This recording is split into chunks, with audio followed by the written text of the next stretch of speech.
Hola, bienvenidos a un nuevo análisis a fondo. Hoy, bueno, la misión que tenemos por delante es adentrarnos en una obra que yo definiría directamente como monumental. Hola, ¿qué tal? Sí, la verdad es que es un tapiz literario tremendo. Totalmente. Un libro que está acaparando muchísimas conversaciones últimamente. Hablamos de la aclamada novela La península de las casas vacías. Del autor jienense David Uclés. Eso es. Y, a ver, para poner un poco en contexto el calibre del escritor que tenemos hoy entre manos, hay que recordar un dato fundamental. Uclés acaba de ganar el 82º premio Nadal en este mismo 2026. Exacto, por su última obra, La ciudad de las luces muertas. Que se dice pronto. Así que bueno, estamos hablando de una de las voces más potentes de la narrativa actual en nuestro país. Sin duda alguna. Autor, y también unos análisis literarios que aportan perspectivas muy reveladoras. Y es un placer estar aquí para explorar todo este material, porque además el enfoque que vamos a tomar hoy para desgranar esta inmersión profunda no es el habitual. No, no lo es para nada. A ver, para comprender realmente la magnitud de este libro, que básicamente narra la Guerra Civil Española, pero a través del prisma del realismo mágico, vamos a centrar nuestra atención de forma muy estricta en el orden de sus capítulos. Fíjate que esto es vital. Claro, es que el autor ha diseñado una estructura arquitectónica que es en sí misma parte del mensaje de la obra. La novela se divide en 120 capítulos exactos Ni uno más ni uno menos. y están agrupados en 4 partes que se alinean, de verdad, milimétricamente con las estaciones del año y con los estados del fuego. O sea, empezamos con la simiente. Pasamos al leño, luego al ascua y finalmente llegamos a la ceniza. 120 capítulos. Tela. Se dice pronto, pero organizar una historia tan compleja con esa precisión matemática ya nos da una pista de que no estamos ante una novela histórica convencional para nada. Es que las fuentes nos indican que esta es la historia de la estirpe de los Ardolento. Una familia enorme, por cierto. 40 miembros. Una familia que desaparece casi por completo en apenas 3 años de conflicto. Es tremendo. Es un viaje narrativo que mezcla el dolor histórico más absoluto con unas pinceladas de magia que te sorprenden a cada página. O sea, tienes desde un niño que recupera la vista justo en medio de un apagón general. Hasta balas que en lugar de plomo están hechas de muérdago. Exactamente. Y por cierto, detrás de todo este despliegue hay un autor que, según cuenta él mismo en las entrevistas que hemos revisado, luchó durante 15 años contra el rechazo editorial. 15 años antes de ver esta obra en las librerías. Una perseverancia admirable, la verdad. Totalmente. Vale, vamos a desgranar esto desde el principio. ¿Cómo arranca exactamente este ciclo? Pues el viaje de esta lectura arranca con un prólogo que nos introduce ya de lleno en la primera parte, que se titula precisamente Simiente. La semilla. Eso es. Aquí abarcamos desde el primer capítulo hasta el 30. Nos situamos en la primavera de 1936. ¿Vale? Y es en esta sección donde vemos cómo se planta, de forma literal, la primera semilla estructural del relato. La novela se abre con el nacimiento inminente del octavo hijo de los protagonistas, Odisto y María, en un pueblo llamado Jándula. Y aquí, claro, hay que hacer un pequeño apunte literario para nuestra audiencia. Sí, cuéntanos. Jándula es lo que en literatura solemos llamar un trasunto. Es decir, es como una especie de reflejo o de versión mágica del pueblo real del autor, que es Quesada, en la provincia de Jaén. Exacto, es su quesada mágica. Y me llama muchísimo la atención el contraste brutal de esos primeros compases. O sea, el libro empieza con un nacimiento que por definición debería ser un momento superluminoso, lleno de esperanza. Pero no lo es. Para nada. Las fuentes destacan que ya desde la primera página se respira una atmósfera muy enrarecida. Hay un extraño aire solano que empieza a soplar y que, fíjate, sacude los árboles con tal furia que las hojas parecen asfixiarse y las copas se curvan de forma antinatural hacia el agua. Sí, es una imagen súper potente. Y luego están todos esos augurios mágicos que empiezan a brotar por todas partes en estos 30 capítulos iniciales. Por ejemplo, en las huertas de Jándula, las acelgas empiezan a crecer fuera de temporada. De una manera totalmente descontrolada y monstruosa, además. Exacto. En el universo del libro, esta anomalía agrícola es la señal inequívoca de que la guerra está a punto de estallar. Y no solo pasa en la naturaleza exterior. Fíjate en cómo el autor utiliza el propio cuerpo de los personajes para manifestar esa tensión ambiental. Es verdad, el tema de María. Claro. El parto de María no es un parto normal. A lo largo de estos primeros capítulos, ella sufre unos cambios de peso sobrenaturales. Pasa de pesar casi 200 kilos, debido a una retención de líquidos extrema, a quedarse en apenas 40 kilos de la noche a la mañana. Madre mía.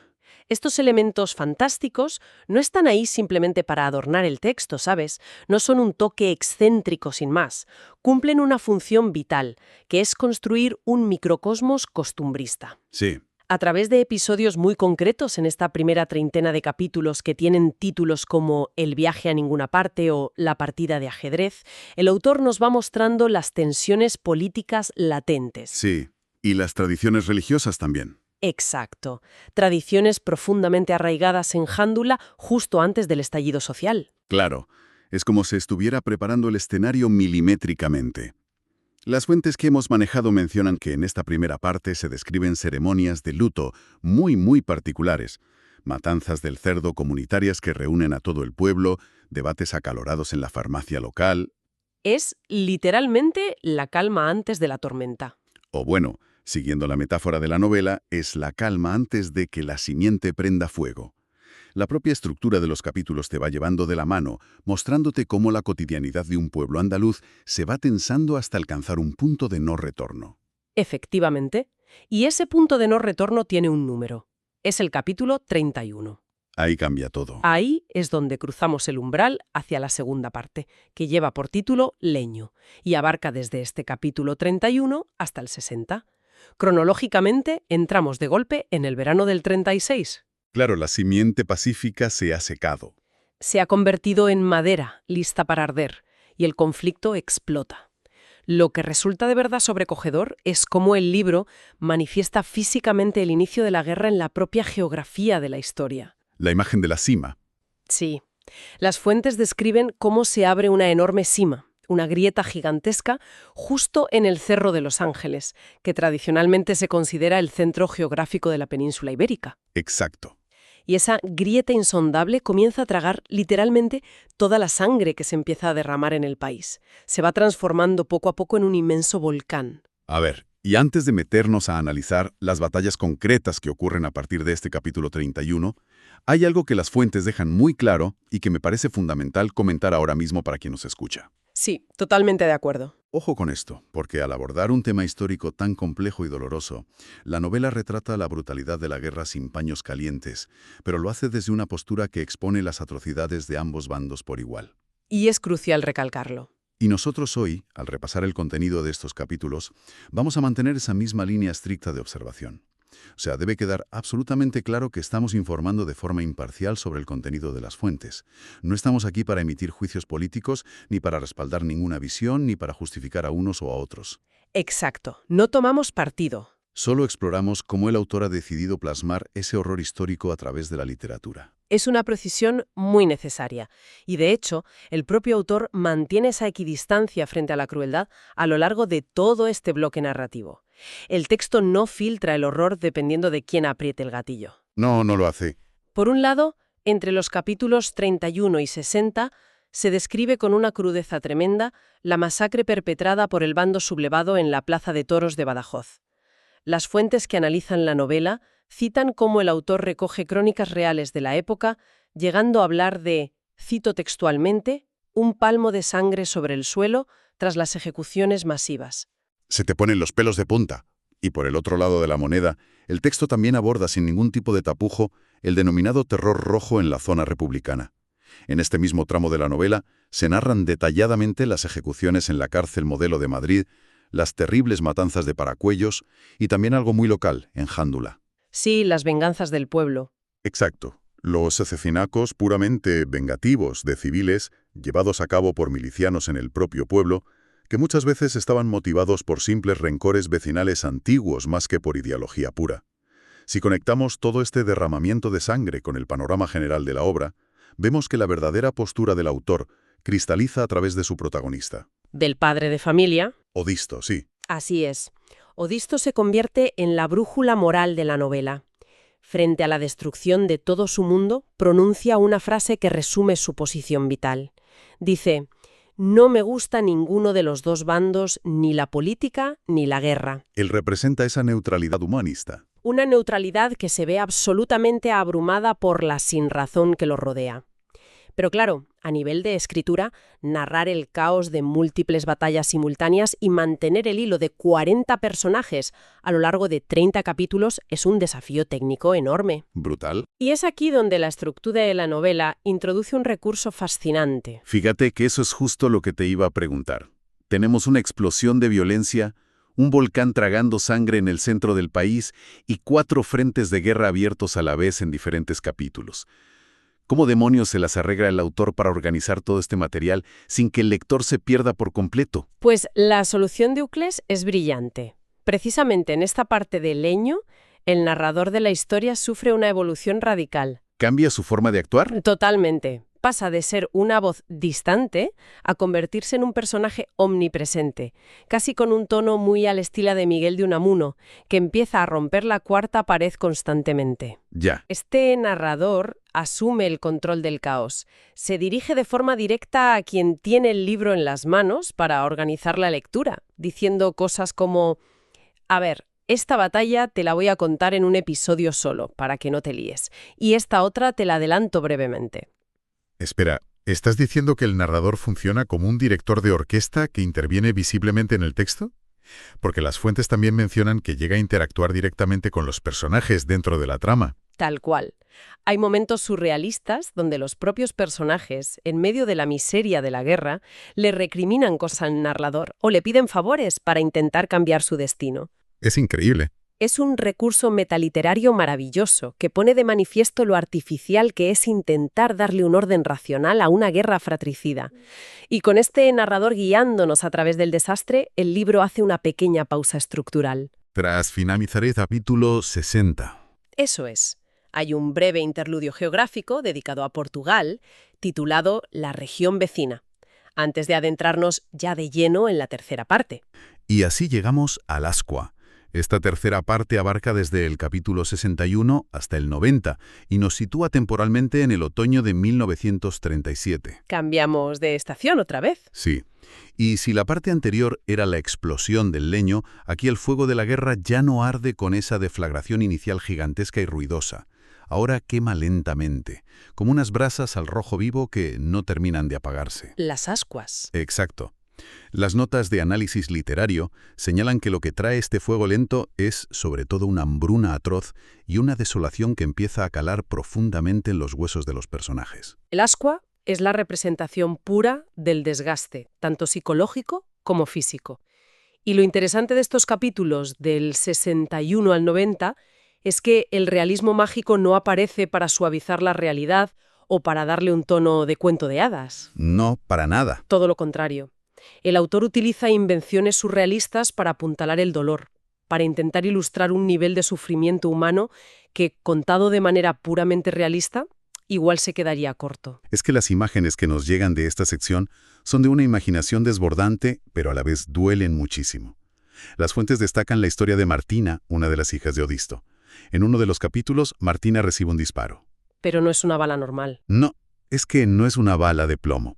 Le disparan con bayas de muérdago. Y el efecto mágico de esta munición es devastador, porque Martina no muere físicamente en el acto, sino que se vuelve completamente invisible e intangible. Desaparece a efectos prácticos. Queda transformada en una presencia espectral que sigue vagando por la huerta familiar en Jándula.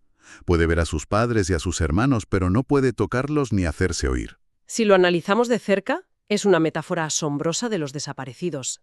Representa a todas esas personas a las que la guerra les roba no solo la vida, sino la propia identidad y la presencia en el mundo.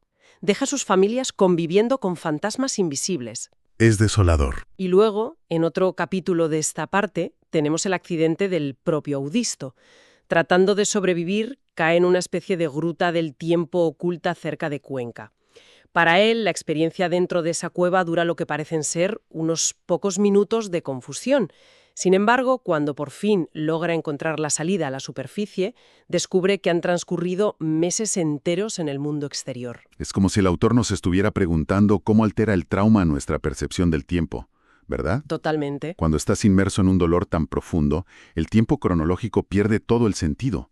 Un minuto de terror puede parecer un año, y meses de guerra pueden sentirse como un solo día interminable. Y es también en esta treintena de capítulos, en este Ascua, donde el relato se abre y despliega lo que los críticos en las fuentes han bautizado como el fresco íbero. Efectivamente. Del capítulo 61 al 90, la estructura de la novela amplía el foco.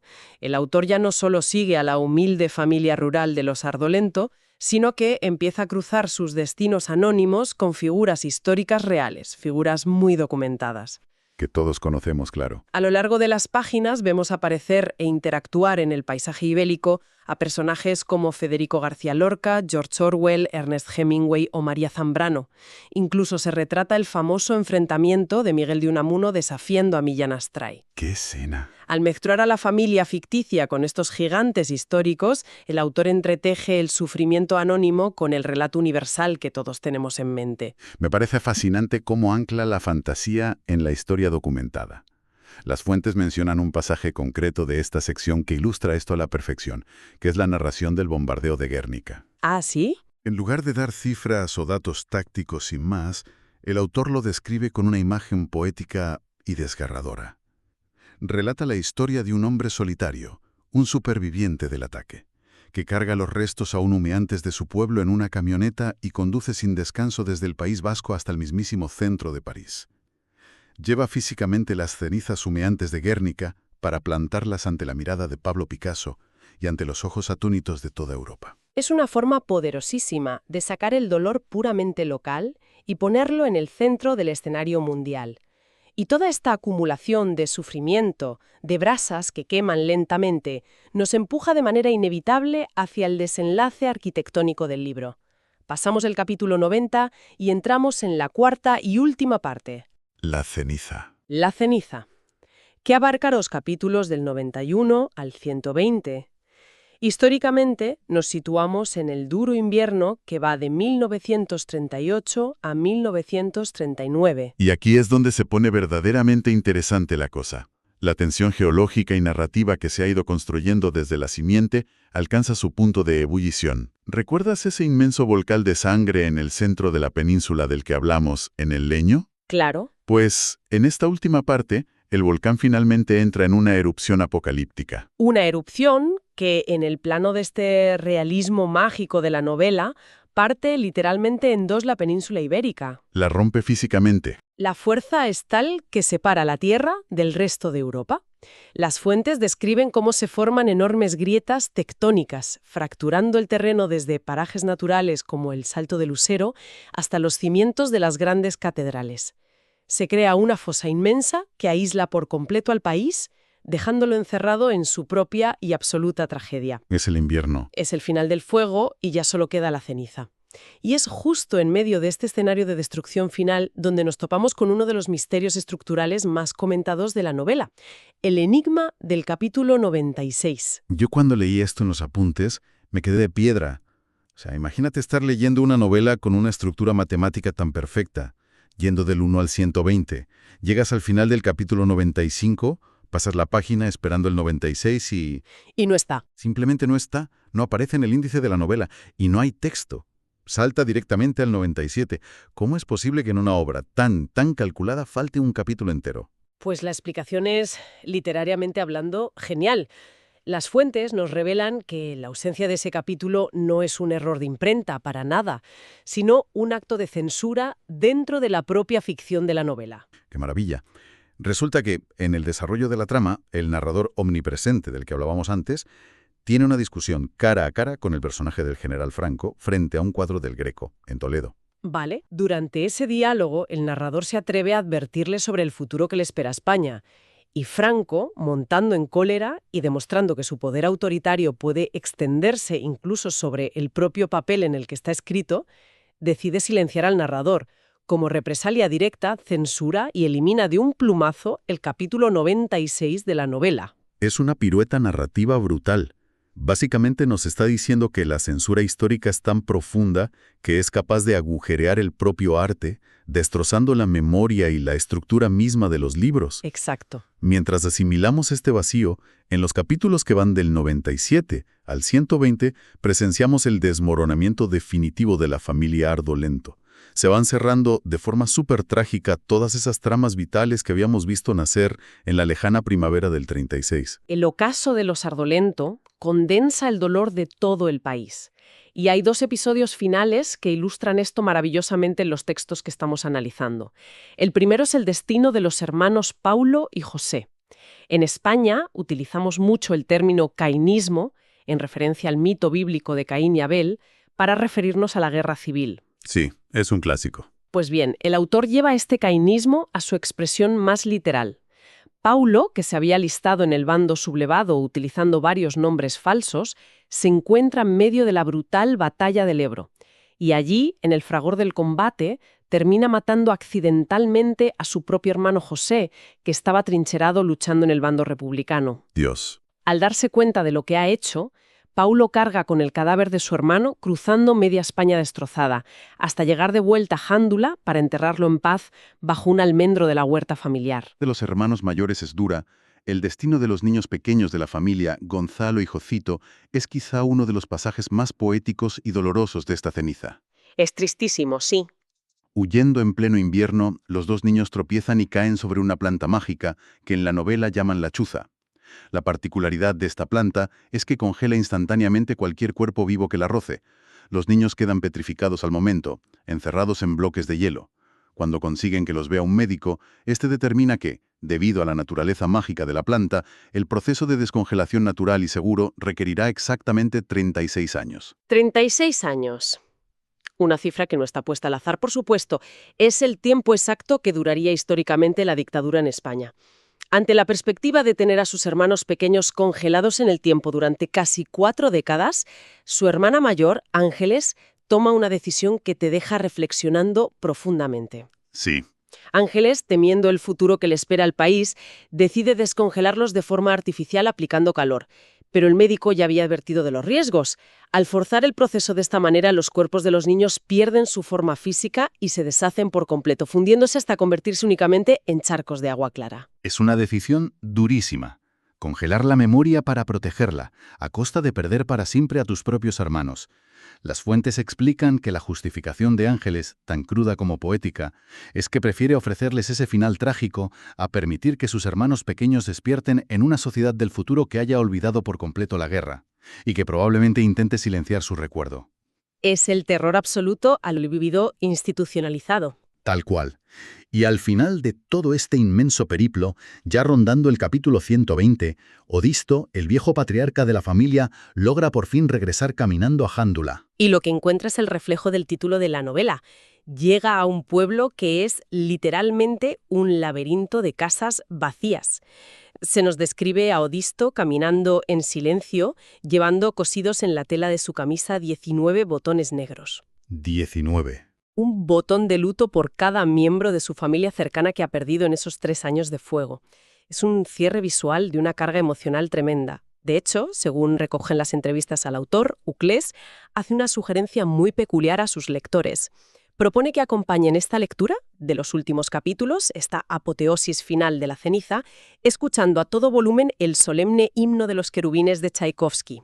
Imagino el efecto.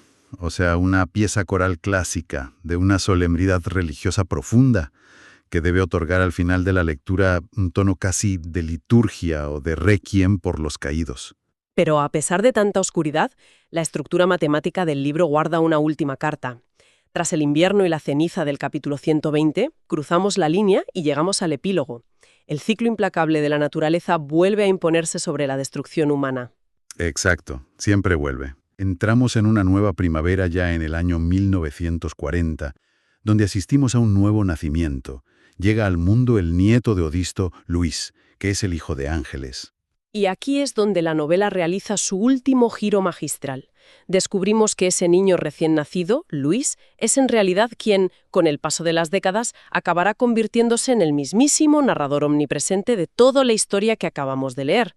La estructura se muerde la cola, de una manera perfecta. La simiente vuelve a brotar, terca e imparable, directamente sobre la ceniza. Es un cierre circular deslumbrante. Nace la vida justo donde parecía que solo quedaba destrucción. Y llegados a este punto, tras recorrer los 120 peldaños de esta historia, uno no puede evitar preguntarse qué nos quiere decir realmente el autor con toda esta arquitectura monumental.